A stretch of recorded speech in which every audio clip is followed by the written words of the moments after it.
Hi guys, ఈరోజు టేస్టీగా paneer curry ఎలా చేసుకోవాలో చూద్దాం.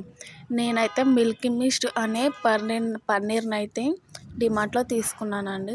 ఇది 98 రూపీస్ పడింది నాకు. ఇది తీసుకొని చిన్న చిన్న పీసెస్గా కట్ చేసుకొని పక్కకు పెట్టుకోవాలి. తర్వాత ఒక కడాయి పెట్టుకోవాలి. అందులో కొద్దిగా ఆయిల్ వేసి 3 టమాటోలు, 2 చిన్న ఉల్లిపాయ ముక్కలు అందులో వేసుకొని కొంచెం పచ్చివాసన పోయేంత వరకు వేపుకోవాలి. తర్వాత దీన్ని మెత్తటి పేస్ట్ లాగా మిక్సీ జార్లో వేసుకొని మెత్తటి పేస్ట్గా చేసుకోవాలి.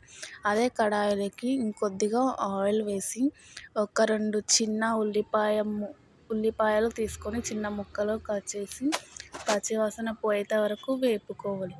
అందులో కొద్దిగా జీలకర్ర వేసుకోవాలి.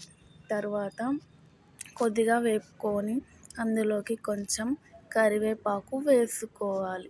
కరివేపాకు వేసుకున్న తర్వాత అందులోకి కొంచెం అల్లం వెల్లుల్లి పేస్ట్ వేసుకోవాలి. తర్వాత కొద్దిసేపు ఉడకనివ్వాలి. తర్వాత మనం ఇందాక మెత్తగా పట్టుకున్న పేస్ట్ని ఇందులో యాడ్ చేసుకోవాలి.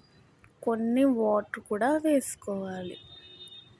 తర్వాత బాగా కలుపుకోవాలి, లేదంటే అడుగంటిపోతుంది.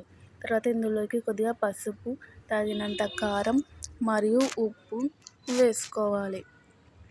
పైన నూనె తేలేంత వరకు మూత పెట్టుకోవాలి. తర్వాత ఇందులోకి కొద్దిగా పెరుగును యాడ్ చేసుకోవాలి. దీనివల్ల టేస్ట్ కొంచెం పుల్లగా బాగుంటుందన్నమాట. తర్వాత ఇందులోకి సరిపడినన్ని వాటర్ వేసుకోవాలి. తర్వాత మనం ఇంతకుముందు కట్ చేసి పక్కకు పెట్టుకున్న పన్నీర్ ముక్కలను వేసుకోవాలి. కొందరైతే వీటిని ఆయిల్లో డీప్ ఫ్రై చేసుకొని వేసుకుంటారు. ఇలా వేసుకున్నా కానీ బాగానే ఉంటుందండి. అది మీ ఆప్షనల్. తర్వాత కొద్దిసేపు మగ్గనిచ్చి మూత పెట్టుకోవాలి. పైన ఆయిల్ అంతా తేలేసిందండి. ఇప్పుడు పైనుంచి కొద్దిగా కొత్తిమీర చల్లుకుంటే మన tasty paneer curry ready. Please subscribe చేయండి.